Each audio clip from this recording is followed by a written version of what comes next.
안녕하세요. 여러분의 상구입니다. 오늘은 부동산 사이클에 대해서 여러분들과 이야기를 나눠볼까 하는데요. 수십 년 만에 한 번 오는 엄청난 기회가 여러분들 앞에 오고 있습니다. 아직도 버티라고 부추기는 사람들이 있습니다. 무려 대한민국 최고 대학의 교수님께서 아파트 존버하라고 하시는데요. 존버를 해야 하는 사람이 있고 당장 매각해야 하는 사람이 있고 사람마다 상황은 다릅니다. 그런데 무조건 존버하라고 하는 것은 문제가 심각합니다. 오히려 저는 레버리지가 껴있는 부동산의 경우 급급매로 던져야 한다고 봅니다. 안 팔린다고 말씀하시는데 제가 팔아봐서 아는데 그냥 단지 내 최저가로 올리면 팔립니다. 제로섬 게임인 투자판에서 무조건 존버하는 전략은 결국 유연하게 대응하는 사람을 이길 수가 없습니다. 지금 아파트 존버하라는 말은 도지코인이 400원쯤 횡보하고 있는데 존버하라는 것과 똑같습니다. 지금 도지코인은 얼마인가요? 존버해서 나중에 400원 넘긴다고 하더라도 기회비용은 어쩔 건가요? 대출 이자는요? 주식, 코인, 부동산 등 모든 투자판은 제로섬 게임입니다. 총량은 정해져 있고 그 안에서 나누어 먹는 것이죠. 전 세계적으로 연준에서 금리를 낮춘다든지 하는 방식으로 유동성을 풀면 늘어난 유동성에서 나누어 먹고 긴축에 들어가서 유동성을 조이면 그 적은 파이 내에서 어차피 나누어 먹어야 하는 것입니다. 망하는 사람도 생겨야 끝이 납니다. 예전 IMF 때를 생각해 보시고 더 옛날에는 미국에 대침체가 있었죠. 강남에 한 재건축 아파트 주차장에서 사는 할머니가 있다? 한 아파트 주차장에서 수십 년째 숙식을 해결하는 할머니가 있다고 합니다.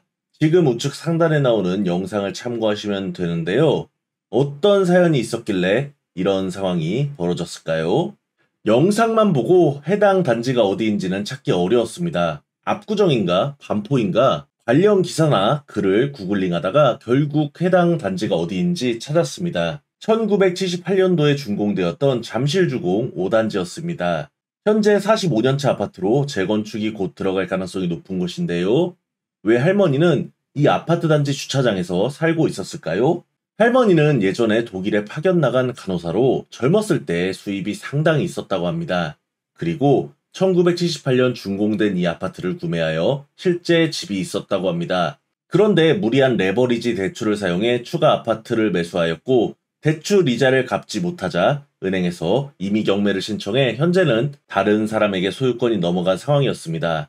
그러나 그 상황을 받아들이지 못하고 계속 주차장에서 살면서 해당 집의 소유권을 주장하고 있었던 것이죠. 경매가 들어간 시기는 2001년인데 당시에는 IMF 여파로 금리가 상당히 높았던 시절로 높은 금리를 결국 감당하지 못했던 것으로 보입니다. 현재 연준에서 금리를 올리는 상황과 비교해보면 여러분들도 무언가 판단을 할 수 있을 거라고 봅니다. 안타까운 상황이지만 정상적인 법적 절차인 경매를 통해 넘어간 집을 다시 되찾을 방법은 없습니다. 무리한 레버리지를 사용한 대출이 문제였죠. 하지만 저는 이런 생각을 해봅니다. 당시 할머니를 꼬드겨 무리하게 대출을 일으켜 추가적인 아파트를 매수하도록 부추긴 사람은 없었을까요? 영화 수리남을 보셨나요? 사탄이라는 단어가 참 많이 나옵니다.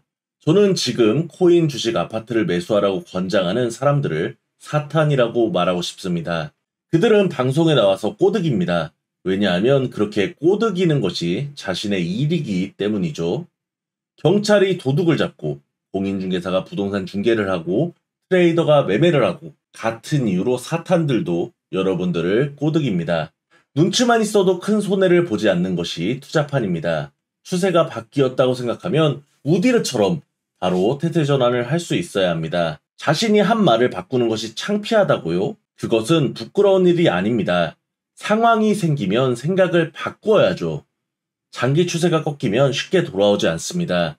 그것은 이번 부동산 슈퍼 상승장에 여러분들은 이미 상승 추세를 느껴보았고 코인 슈퍼 상승장의 상승 추세를 이미 몸소 느껴보셨습니다. 하락장도 그만큼 이게 말이 되냐 할 정도로 떨어져야 추세가 전환되는 것입니다. 정확한 시점을 예상하는 것은 10만이 가능한 일입니다. 다만 저는 최소 4년 그리고 횡보하는 기간까지 따지면 8년까지 보고 있습니다. 부동산을 사고 싶으시다면 거래량에 주목하세요. 바닥에서는 거래량이 터지고 거래량이 터지면서 횡보하는 구간이 분명히 존재합니다. 예전 차트를 봐도 알 수 있습니다. 발바닥은 운이 따르지 않으면 잡을 수 없습니다. 하지만 여러분들은 발목은 충분히 잡을 수 있어요. 바닥을 치고 조금씩 우상향하면서 거래량이 터지면 그때 들어가도 됩니다. 왜 거래가 하나도 이루어지지 않으면서 급급매만 터지는 이 상황의 진입을 생각하시나요? 장기 추세 하락에서 V자 반등은 나올 수 없는 패턴입니다.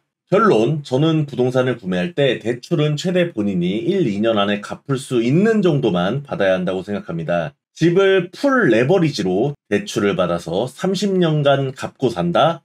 그런 방식으로는 절대 부자가 될 수 없습니다. 제발 사탄들의 꼬드김에 넘어가지 마십시오.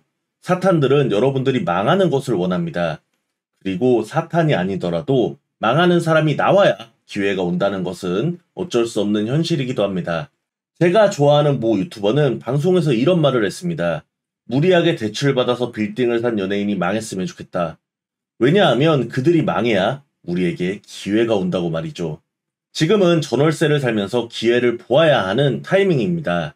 4년만 기다려도 여러분들은 반값에 아파트를 사실 수 있을 것입니다.